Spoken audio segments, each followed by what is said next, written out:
வணக்கம், welcome to Madhushree creations. இப்போ நம்ம பார்க்க போகிறது மண் சட்டையில் செய்கிற மொச்சைக்கொட்டை குழம்பு தாங்க. மொச்சைக்கொட்டையை வந்து ட்ரையாக இருந்தால் முதல் நாள் நைட்டு ஊற வச்சுக்கோங்க. இப்போ நம்ம யூஸ் பண்ணுறது ஃப்ரெஷ்ஷாக இருக்கிற மொச்சைக்கொட்டை தான் யூஸ் பண்ண போகிறோம். இது மாதிரி ஒரு மண்பானையில் உங்களுக்கு தேவையான அளவு ஒரு 2 டேபிள் ஸ்பூன் எண்ணெய் விட்டுக்கோங்க. கடலெண்ணெய் இல்லைன்னா நல்லெண்ணெய் உங்கள் டேஸ்ட்டுக்கு ஏற்ப. வெங்காயம், தக்காளி, பச்சை மிளகாய், கருவேப்பிலை, கொத்தமல்லி வச்சுருக்கேன். இப்போ வந்து அரைச்சி வச்சுருக்கேங்க. 2 தக்காளி போட்டு அரைச்சிட்டு கொஞ்சம் 10 சின்ன வெங்காயம் அரைச்சி வச்சுருக்கேன். அதை நம்ம தேங்காயும் தேவையானது எடுத்துக்கலாம். மொச்சக்கட்டையை தண்ணி போட்டு அப்படியே ஊற வச்சுருக்கேன்.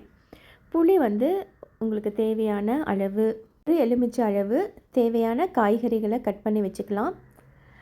முதல்ல கடுகு போட்டு தாளிச்சிக்கலாம். கடுகு பொரிஞ்சதுக்கு அப்புறமா வெந்தயம் போட்டுக்கலாம்.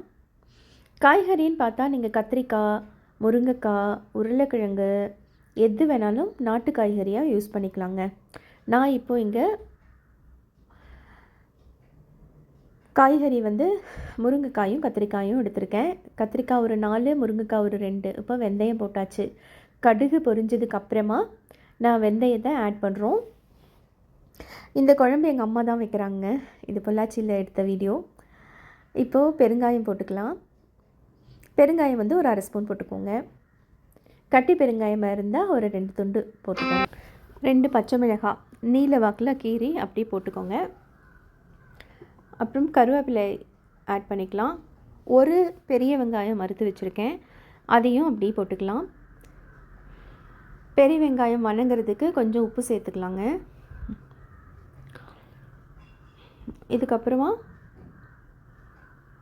தக்காளி, ஒரு தக்காளி கட் பண்ணி வச்சுருக்கேன், அதை போட்டுக்கலாம்.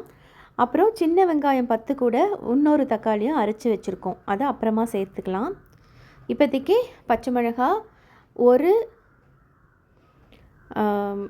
வெங்காயம், பெரிய வெங்காயம் அறுத்து வச்சது போட்டாச்சு, ஒரு தக்காளி போட்டாச்சு.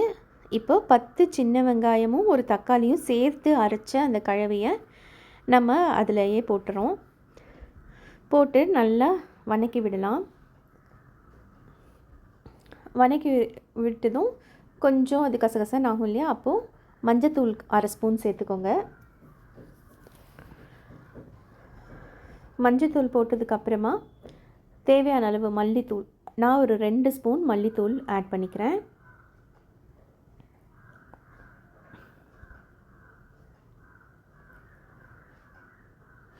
நல்லா இந்த வெங்காயமும் தக்காளியும் வதங்கினதுக்கு அப்புறமா இந்த மசாலா பொருட்களை சேர்த்துக்கலாம்.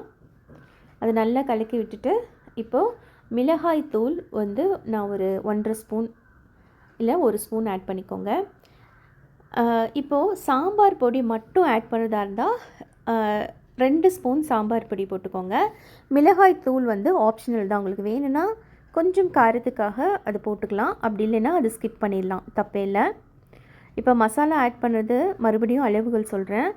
2 ஸ்பூன் மல்லித்தூள், 2 ஸ்பூன் இல்லைன்னா 1/2 ஸ்பூன் உங்களுக்கு சாம்பார் தூள் மட்டும் ஆட் பண்ணுங்கள். நான் காரத்துக்காக ஒரு 1/2 ஸ்பூன் மிளகாய் தூள் ஆட் பண்ணியிருக்கேன். இப்போது நம்ம அறுத்து வச்சுருக்கோம் இல்லையா காய்கறிகள், உருளைக்கிழங்கு 1, 2 முருங்கைக்காய், 4 கத்திரிக்காய், அப்புறம் ஊற வச்ச மொச்சக்கொட்டை. இது வந்து பச்சை மொச்சக்கொட்டை தான், அதை நான் தண்ணியில் கொஞ்சம் நேரம் ஊற வச்சுருந்தேன், அதை அப்படியே எடுத்து போட்டுக்கிறேன். ஊற வைக்காமலும் போடலாம், பச்சை மொச்சக்கொட்டையை அப்படியே நீங்கள் சேர்த்துக்கலாம். இதுதான் அந்த குழம்புக்கு டேஸ்ட்டு கொடுக்கக்கூடியதே. மொச்சை போட்டால் அந்த குழம்பு வந்து புளிக்குழம்பு ஸ்டைலில் ரொம்பவே அருமையான ஒரு சுவையில் இருக்கும். நம்ம இந்த குழம்பு பொங்கல் சமயத்தில் இந்த மொச்சை கிடைக்கும் இல்லையா, இப்போ எல்லா நாட்கள்லேயும் கிடைக்கிது, இருந்தாலும் கூட பொங்கலுக்கு இது கொஞ்சம் ஸ்பெஷலான ஒரு குழம்பாக இருக்கும். பொங்கல் ஃபெஸ்டிவல் டைமில் இது கண்டிப்பாக எல்லார் வீட்லேயும் வைப்பாங்க பொள்ளாச்சி ஏரியாவில். இப்போ தேவையான அளவு தண்ணீர், இந்த காய் முங்குற அளவுக்கு தண்ணின்னு ஞாபகம் வச்சுக்கோங்க. ஒரு டம்ளர் இல்லைன்னா 1 டம்ளர் தண்ணி ஆட் பண்ணிவிட்டு மூடி வச்சிடலாம்.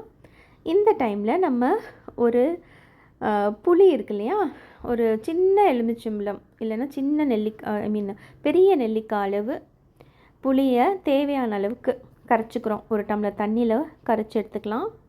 இப்போ காய் வெந்துருச்சான்னு பார்க்கலாங்க. காய் வேகிறதுக்கு முன்னாடி புளி தண்ணியை நம்ம சேர்க்கக்கூடாது, ஏன்னா அது வேகிற டைமை வந்து அதிகமாக்கிடும். அதனால் இப்போ காயை வந்து கையில் எடுத்து நசுக்கி பாருங்கள். இன்னும் கொஞ்சம் வேக வேண்டியது இருக்குது. கொஞ்சம் நேரம் மறுபடியும் வேக விடுங்க. இப்போ வெந்துருச்சு அப்படின்னா இந்த ஸ்டேஜில் நம்ம வந்து புளி கரைச்சல் கரைச்சி வச்சுருக்கோம் இல்லையா, அதை அப்படி நம்ம ஊற்றிடலாம். பாருங்கள், அவ்வளோதான். புளியை ஊற்றியாச்சு. புளி ஊற்றி ஒரு நல்ல ஒரு கொதி வரட்டும். இந்த டைமில் உங்களுக்கு கன்சிஸ்டன்சி செக் பண்ணிக்கோங்க. உங்களுக்கு குழம்பு எந்த அளவுக்கு வேணும் அப்படிங்கிறத பார்த்துட்டு தேவைன்னா ஒரு அரை டம்ளர் தண்ணி எக்ஸ்ட்ரா ஊற்றிக்கோங்க. இப்போது அரைச்சி வச்ச தேங்காய், ஒரு அரை மூடி தேங்காய் அரைச்சிருக்கோம். ஸோ அதை நல்லா நைஸாக அரைச்சி குழம்புல ஊற்றிக்கலாம். குழம்பு நல்லா கொதிக்கட்டுங்க. கொதிக்கிறதுக்கு கொஞ்சம் டைம் கொடுங்க. அதுக்கப்புறம் லாஸ்ட்டாக மல்லித்தழை ஆட் பண்ணி சர்வ் பண்ண வேண்டியது தான். உங்களுக்கு பிடிச்சிருந்தா லைக், சப்ஸ்கிரைப். தேங்க்யூ ஃபார் வாட்சிங் திஸ் வீடியோ. நன்றி.